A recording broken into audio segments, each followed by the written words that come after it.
Parasakthi first show பார்க்க போய் கொண்டிருக்கிறோம். யாரோ 10 பேர் அடிச்சு டவுன் ஆனவ இல்லடா. படம் பார்க்கறதுக்கு முதல் ரெஸ்டாரண்ட்டுக்கு வந்திருக்கிறோம்.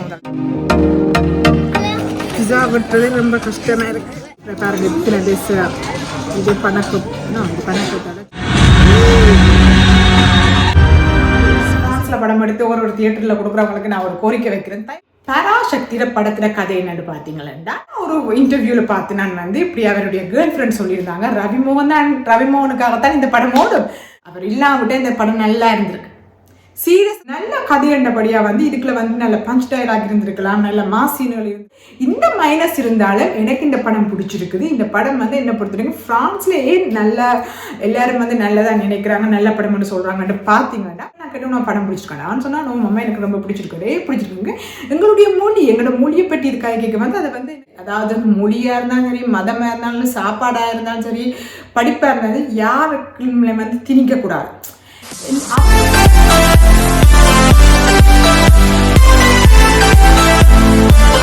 ஹலோ மக்களே, வணக்கம். இப்ப நாங்கள் வந்து பராசக்தி ஃபர்ஸ்ட் ஷோ பார்க்க போய் கொண்டிருக்கிறோம். எஸ்கேட படம். ஸோ ஃபர்ஸ்ட் ஷோ இன்றைக்கு தான் ஃபர்ஸ்ட் டைமாக ஃபர்ஸ்ட் ஷோ நான் பார்க்க போகிறேன். ஸோ பார்த்துட்டு எப்படி இருக்குன்னு நான் உங்களுக்கு ரிவ்யூ பண்ணுறேன். முக்கியமாக வந்து நாங்கள் எல்லாரும் வந்து என்னுடைய மூத்த பையன் ஜனநாயகம் அப்போ படம் வருமானு பார்த்துட்டு இருந்தவர்.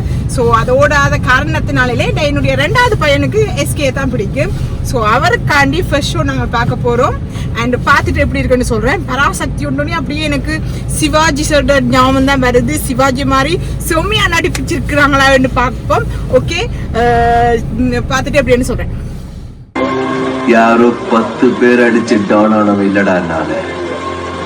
நான் அடிச்ச 10 பேரும் டவுனுங்க தான். மக்களே, இப்போ படம் பார்க்குறதுக்கு முதல் ரெஸ்டாரண்ட்டுக்கு வந்திருக்கிறோம். முதல் சாப்பிட்டுட்டு தான் அடுத்த வேலை இங்கே வந்து ஒரு பெரிய ரெஸ்டாரண்ட் லக்தேன்னு ஒரு ரெஸ்டாரண்ட்டுக்கு வந்திருக்கிறோம். அங்கே இப்போ சாப்பிட போகிறோம்.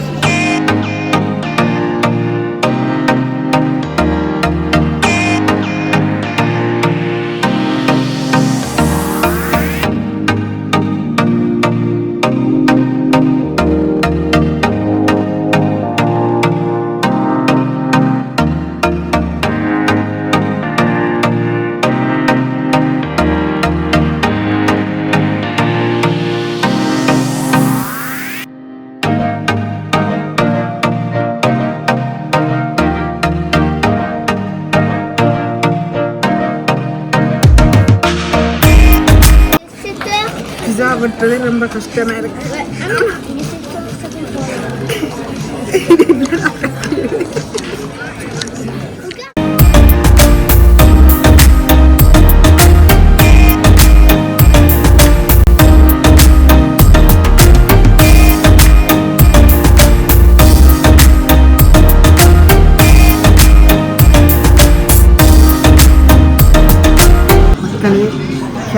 Café gourmand. Prepare le dessert. Il panna tiramisu, cake, chocolate cake, ice cream, coffee.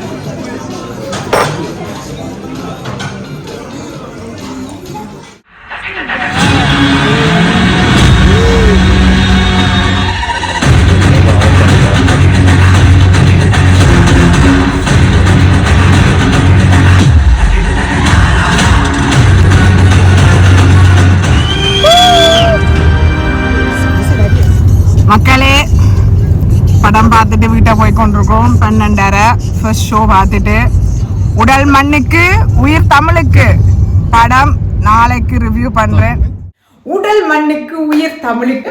And முக்கியமாக இந்த படத்தை பற்றி ரிவ்யூ போகிறதுக்கு முதல் நான் வந்து ஒரு கோரிக்கை வைக்கிறேன். இந்த படம் எடுத்து ஒரு தியேட்டருக்கு கொடுக்குறவங்க, ஃப்ரான்ஸில் படம் எடுத்து ஒரு தியேட்டரில் கொடுக்குறவங்களுக்கு நான் ஒரு கோரிக்கை வைக்கிறேன். தயவு செய்து இந்த படத்தை ஒரு தியேட்டரில் கொடுக்க நல்ல தியேட்டரில், முக்கியமாக இந்த சவுண்ட் உள்ள தியேட்டர்லையா போடுங்க அப்போ அனுப்புங்க. ஏன்னா இங்கே வந்து காசு வந்து 16 € நாங்கள் கொடுத்து ஒரு டிக்கெட் பண்ணுறோம். அப்போ அதில் ஒரு சவுண்ட் இல்லாமல் படம் பார்த்த ஃபீலிங் எப்படி இருக்கும்? படம் வண்டிக்கு ஒரு சவுண்ட் இருந்தால் தான் எங்களுக்கு படம் பார்த்த ஒரு ஃபீலிங், நல்ல ஒரு வைப் கிடைக்கும். அந்த வைப் வந்து எங்களுக்கு கிடைக்காதபடியாக வந்து ஏண்டா இந்த 16 € கொடுத்து பார்த்தோம்ட்டு இருக்கிற என்ன நல்ல படத்துக்கு கூட இந்த சவுண்ட் இல்லாட்டி ஒரு சரியில்லாத படம் ஆயிடும். ஸோ அதனால தயவு செய்து நல்ல தியேட்டர்ல சவுண்டா போடுமோன்னு தயவு செய்து உங்கள்கிட்ட கெஞ்சிக்கணும்னு சொல்லுங்க. பராசக்தியில படத்துல கதை என்னன்னு பாத்தீங்களா, ஒரு மொழியை எதிர்த்து போராடுறதான் கதை. அதாவது 1937 இந்த ஹிந்தி மொழியை எதிர்த்து போராட்டம் நடத்தினாங்க. அதான் உண்மையான கதையை தான் ஒரு படமாக எடுத்துருக்குறாங்க. அதில் நம்மளுடைய ஹீரோ வந்து எஸ்கே பார்த்தீங்கன்னா இந்த மொழி எதிர்க்கிற தலைவர். ஸோ ஹீரோ ஒரு தலைவரன் இருக்கைக்கு வந்து அவருக்கு ஒரு வில்லன் வருவாங்க, வந்து போலீஸ் அதிகாரியா ரவி மோகன் வாரர்.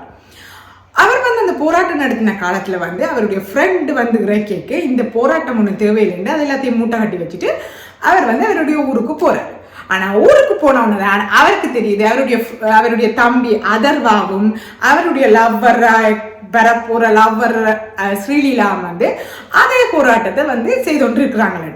ஓகேவா? அப்போ முதல் பாட்டு பார்த்தீங்கன்னா வந்து இந்த லவ்லியே போகுது. ரெண்டாவது பாட்டை பார்த்தீங்கன்னா வந்து இந்த போராட்டத்தில் போகுது. திருப்பி அந்த போராட்டத்தை வந்து அவர் என்னென்று திருப்பி எடுக்கிறாருன்னு பார்த்தீங்கன்னா, அவர் முதல் சொல்லி கொண்டிருப்பார் தம்பிகிட்ட வந்து உனக்கு இதெல்லாம் தேவையில்லை, எல்லாத்தையும் விடு அப்படி இப்படின்னு சொல்லி கொண்டிருக்க வந்து ஒரு கட்டத்தில் அவராலையும் வந்து திருப்பி அந்த போராட்டத்தை திருப்பி கையில் எடுக்க வேண்டிய கட்டத்தில் வரைக்கும் அவருடைய தம்பி அவருடைய லவரோட சேர்ந்து அந்த போராட்டத்தை திருப்பி மேற்கொள்கிறாங்க. அதுதான் இதோட கதை. மேற்கொண்டு என்ன நடக்குது எப்படி போனதுன்றதான் கதை. இதில் கேரக்டர்ன்னு பார்த்தீங்கன்னா வந்து எஸ்கே வந்து நாங்கள் எஸ்கேயை பார்த்து எதிர்பார்க்குற கேரக்டர் கூடுதலாக வந்து காமெடி அப்படியான இதுகள் வந்து கொஞ்சம் எதிர்பார்த்துருப்போம். ஆனால் இப்படியான வலுவான கதைக்கெல்லாம் வந்து காமெடி சீன்கள் தேவையில்லாத சீன் என்றாலும் ஓகே அவருடைய கேரக்டர் வந்து அவர் வடிவாக செய்திருக்கிறார். ஸ்ரீலீலா பார்த்தீங்கன்னா க்யூட்டான பொண்ணு. நாங்கள் வந்து அந்த டான்ஸ் அப்படி இப்படின்னு நிறைய பேர் எதிர்பார்த்துங்க. ஆனால் அவங்களுக்கு உண்மையாக இதில் வந்து கேரக்டர் வந்து நல்ல கேரக்டர் நல்ல கதை கொடுத்துருக்குறாங்க. அவங்கள்ட்ட பங்கை அவங்க செஞ்சுக்கிறாங்க. ஆனால் எனக்கு வந்து நல்லா பிடிச்ச கேரக்டர்னு பார்த்தீங்கன்னா அதர்வாட கேரக்டர் தான். ஏனென்றால் இது வந்து ஒரு வலுவான கதை, சரி, ஒரு பவர்ஃபுல்லான கதையன்றைக்கு அந்த நடிப்பில் வந்து அப்படியே ஃபயர் தெரியணும், அந்த கண்ணில் வந்து அப்படியே ஃபயர் தெரியணும். எனக்கு அந்த அதர்வாட நடிப்பு வந்து ரொம்ப பிடிச்சிருக்கு. அவங்க வந்து அப்படியே யங்ஸ்டாக இருக்கேக்கு அந்த மொழி பற்றும் சரி, அதுவும் வந்து அந்த பவர்ஃபுல்லான கரெக்டராக இருந்த மாதிரி எனக்கு தெரிஞ்சு அவர்கிட்ட கொடுத்த ப்ரெசன்ஸும் சரி நடிப்பு சரி வடிவாக கொடுத்துருக்குறார். இறக்கைக்கையும் அந்த அண்ணன் தம்பிட சண்டை போடைக்கையும் சரி ரொம்ப நல்லா இருந்துச்சு அது பார்க்க. ஸோ எனக்கு வந்து அவர்கிட்ட கரெக்டாக ரொம்ப பிடிச்சிருக்கு. அடுத்தது பார்த்தீங்கன்னா ரவி மோகன். நான் ஒரு இன்டர்வியூவில் பார்த்து நான் வந்து இப்படி அவருடைய கேர்ள் ஃப்ரெண்ட் சொல்லியிருந்தாங்க ரவி மோகனுக்காகத்தான் இந்த படம் ஓடும். ரவி மோகன் தான் ரெண்டாக பார்ட் 2ல் பார்த்தீங்கன்னா பாட்டு அதாவது இடைவேளைக்கு பிறகு வந்து ரவி மோகன் தான் ஃபுல்லாக வருவார். அவர் இல்லாட்டி இந்த கதையில அவர் இல்லாமவிட்ட இந்த படம் நல்லா இருந்திருக்கு. சீரியஸாக தான் சொல்கிறேன், ஒன்றுமே வரையில. அவர்கிட்ட கரெக்டர் வந்து ஒரு போலீஸ் அதிகாரி. அவர் வந்து இந்த எதிர்க்கிறார் இந்த எஸ்கே செய்கிறத, அதாவது வந்து இந்த ஹிந்தி மொழி எதிர்த்து போராட்டங்கள் நடத்துகிறவங்களை வந்து எதிர்க்கேக்கு வந்து அவர்கிட்ட கரெக்டர் வந்து ஒரு பவர்ஃபுல்லாக இருக்கணும். உள்ள இப்படி படங்களுக்கு வந்து ஒரு கரெக்டரை சாய்ஸ் பண்ணிக்க வந்து ஹீரோவோட வில்லன் கரெக்டரை வந்து வடிவாக சாய்ஸ் பண்ணணும். அதாவது பவர்ஃபுல்லான கரெக்டராக சாய்ஸ் பண்ணியிருக்கணும். என்னை பொறுத்த வரைக்கும் ரவி மோகன் அதுக்கு வந்து ஒத்து வரலைன்றதை எனக்கு தோணும். ஏன்னா அவர் வந்து ஒரு போலீஸ் அதிகாரியாக இருக்குது, சண்டை காட்சியிலையும் இருக்க சரி, எஸ்கே பார்க்கங்க சரி, அந்த கண்ணிலேயோ உடம்புலையோ அந்த கம்பீரம் அந்த பவர்ஃபுல் ஒன்றுமே தெரியல, அந்த ஃபயர் தெரியல, சரி, அந்த நடிப்பு தெரியல. சும்மா ஏனோ வந்து ஒரு காமெடி பீஸ் மாதிரி வந்துட்டு போன மாதிரி இருக்கும். சாரி, எல்லாரும் வந்து தப்பா நினைக்காங்க. ஆனால் உண்மை நீங்கள் படம் பார்த்தீங்கன்னா புரிஞ்சு கொள்வீங்க. ஏன்னா அந்த கதைக்கேற்ற மாதிரி ஒரு கேரக்டர் இல்லை. அவர் வந்து தான் ஒரு அவர் ஒரு ஹீரோ தான். இதுதான் ஃபர்ஸ்ட் டைம் வில்லனாக நடிக்கிறேன். ஸோ எனக்கு வந்து அவர் ஒரு ஹீரோவாக நடிச்சுட்டு போன மாதிரி தான் இருக்குது, வில்லனாக நடித்த மாதிரி தோணவே இல்லை. ஸோ அவர் வந்து இந்த படத்தில் எல்லாம் விட்டு இருந்துச்சு வேறொரு ஆள் போட்டிருந்தா படம் நல்லா இருக்குமான்னு எனக்கு தோணுது. அடுத்தது மியூசிக்னு பார்த்தீங்கன்னா பாட்டு எனக்கு எல்லா பாட்டும் பிடிச்சிருக்குது, மியூசிக்கும் ஓகே. ஆனால் அந்த பழைய காலத்துன்றபடியாக வந்து நான் நினைக்கிறேன் ஜிவி பிரகாஷ் வந்து கொஞ்சம் அந்த ஸ்லோவாக கொண்டு போயிட்டார். எனக்கு கொஞ்சம் அந்த பவர்ஃபுல்லான படம் பண்ணபடியாக நல்ல கதையில் இருந்தபடியாக கொஞ்சம் மாஸாக கொஞ்சம் மியூசிக் இன்னும் வந்து செய்திருக்கலாமோன்னு தோணுது. மற்றபடி மியூசிக் ஓகே. சில நேரம் வந்து இங்கே தியேட்டரில் எங்களுக்கு சவுண்ட் இல்லாத எனக்கு அப்படி தோணுச்சோ தெரியல. ஆனால் எனக்கு கொஞ்சம் நல்லா இருந்திருக்குமோன்னு தோணுது. கேரக்டர்னு பார்த்தீங்கன்னா இவங்கள் தான் main character. SK, Atharvaa, Sreeleela, அடுத்தது ரவி மோகன் என்றாலும் அதில் வர பாட்டி அவங்களும் அவங்கள்ட்ட கேரக்டர் செய்கிறாங்க. இப்போ இந்த ஒரு கட்டத்தில் வந்து இப்போ ஒரு ஸ்டேட் வந்து கேரளா, தெலுங்கு அப்படியே நாட்கள் வந்து ஹெல்ப் பண்ணிட்டு அங்கேருந்து ஒரு ஆக்களை கொண்டு வராங்க இவைக்கு ஹெல்ப் பண்ணுற மாதிரி. அதில் ரணாவை கொண்டு வந்துட்டு அவர் ஒரு கொமெடி பீஸ் ஆக்கிட்டாங்க. அவர்கிட்ட கேரக்டர் மைக்கேல்னு ஒருத்தர் வருவாங்க, அவர் கொமெடி பீஸ் எடுத்துட்டாங்க. சரியா? இந்த மைக்கேல்ட சீனும் வந்து இப்போ வேறொரு ஸ்டேட்டில் இந்த ஆக்கள் வந்து இவங்களுக்கு சப்போர்ட் பண்ண வரைக்கும் அவங்களுக்கு ஒரு கதையை கொடுத்து அவங்களுக்கு பவர்ஃபுல்லான ஒரு சீன் கொடுத்துருக்கலாம். ஒரு 5 நிமிஷம் சீன் இருந்தாலும் அது மனசில் ஆழமாக பதிகிற மாதிரி சீன்கள் கொடுத்துருக்கலாம்ன்றதான் என்னுடைய ஒப்பீனியன். மொத்தத்தில் இந்த படத்தை பற்றி சொல்லணுமெண்டா மைனஸ் என்று பார்த்தீங்கன்னா இந்த படத்தில் நான் என்ன நினைக்கிறேன் என்றால் இப்போத்த ஜெனரேஷன் இப்போ எங்களுக்கெல்லாம் வந்து நான் தெரிஞ்சு கொண்டேன். நான் இப்போத்த ஜெனரேஷன் இப்போ என்னுடைய பசங்களும் சரி ஜங்ஸ்தான மக்களுக்கு வந்து இந்த கதை என்னண்டு தொடக்கம் என்ன முடிவு என்ன இப்போ என்ன நடந்தது தெரியாது. ஸோ அந்த கதையை வந்து என்ன நடந்தது, எப்போ இந்த போராட்டம் தொடங்கி, யார் யார் போராடினாங்க, என்னத்துக்காக இந்த போராட்டம் தொடங்கினதுன்னு அந்த படத்தில் காட்டிருக்கலாம். ஏன்னா 2.5 மணி படம் என்றாலும் அதை வந்து இப்போ லவ் சீன்களை எல்லாம் கட் பண்ணிட்டு அந்த இடைவெளிக்கு பிறகு ரவிமோகன் அவருக்கு வர சீனெல்லாம் வந்து அந்த போராட்டம் சீன்கள் வந்து தேவையில்லாத சீன்கள் வரைக்க அது எல்லாத்தையும் கட் பண்ணிட்டு எங்களுக்கு புரிகிற மாதிரி ஒரு கதை எடுத்துருக்கலாம்னு எனக்கு தோணுது. அதாவது என்னத்துக்காக இந்த போராட்டம் தொடங்கி இருக்குது, ஏன் இப்போ என்ன நடந்தது, யார் யார் போராடினாங்கன்றதுக்கு வந்து இப்போத்த ஜெனரேஷனுக்கு வந்து அது ஒரு யூஸ்ஃபுல்லாக இருந்திருக்கும். அவங்க அறிந்திருப்பாங்க என்ன நடந்த கதை, என்னத்துக்காக இந்த போராட்டம் வந்து அறிந்திருப்பாங்கன்னு எனக்கு தோணுது. அதை தாண்டி வந்து இந்த படத்தில் பார்த்தீங்கன்னா மாஸ் சீனு கணக்கே இல்லை. ஏன்னா படம் கொஞ்சம் ஸ்லோவாக போகிற மாதிரி இருக்குது. நல்ல கதையண்டபடியாக வந்து இதுக்குள்ள வந்து நல்ல பஞ்ச் டயலாக் இருந்திருக்கலாம், நல்ல மாஸ் சீன்கள் இருந்திருக்கலாம். ஏன்னா இடைவேளை வரைக்கும் தான் அந்த ஒரு மாஸ் சீன் இருந்த மாதிரி இருக்கணும். அதுக்கு பிறகு வந்து அந்த போராட்டம் நடக்கும் சரி, இப்போ ரவிமோனுக்கும் எஸ்கேக்கும் சரி எந்த மாஸ் சீனுமே இல்லை. ஏன்னா இது நல்ல கதையண்டபடியாக நல்ல நல்ல சீன்கள் கொடுத்து விறுவிறுப்பாக இந்த படத்தை வந்து எடுத்துருக்கலாமோன்னு எனக்கு தோணுது. மியூசிக்கும் நல்லா கொடுத்து அடுத்தது இந்த கேரக்டர் செலக்ட் பண்ணதுலேருந்து இப்போ வில்லன் கேரக்டரையும் வந்து கொஞ்சம் நல்லதாக செலக்ட் பண்ணி நல்லா விறுவிறுப்பாக இந்த படத்தை நல்ல பஞ்ச் டைலாக் கூட புரிகிற மாதிரி நல்லபடியாக 2.5 மணி பண்ணி நல்லபடியாக கொடுத்துருக்கலாம்னு தான் எனக்கு தோணுது. ஆனாலும் இந்த மைனஸ் இருந்தாலும் எனக்கு இந்த படம் பிடிச்சிருக்குது. இந்த படம் வந்து என்ன பொறுத்தவரைக்கும் ஃப்ரான்ஸ்லேயே நல்லா எல்லாரும் வந்து நல்லதாக நினைக்கிறாங்க, நல்ல படம்னு சொல்கிறாங்கன்னு பார்த்தீங்கன்னா இங்கே நான் போன தியேட்டரில் வந்து எல்லாமே வந்து ஹவுஸ்ஃபுல் தான். ஓகேவா, எல்லாம் ஜங்ஸ் குட்டி குட்டி பசங்கள்லாம் இருந்தாங்க. அவங்கெல்லாம் பிஸியில் அடித்து நல்லா என்ஜாய் பண்ணி தான் பார்த்தாங்க.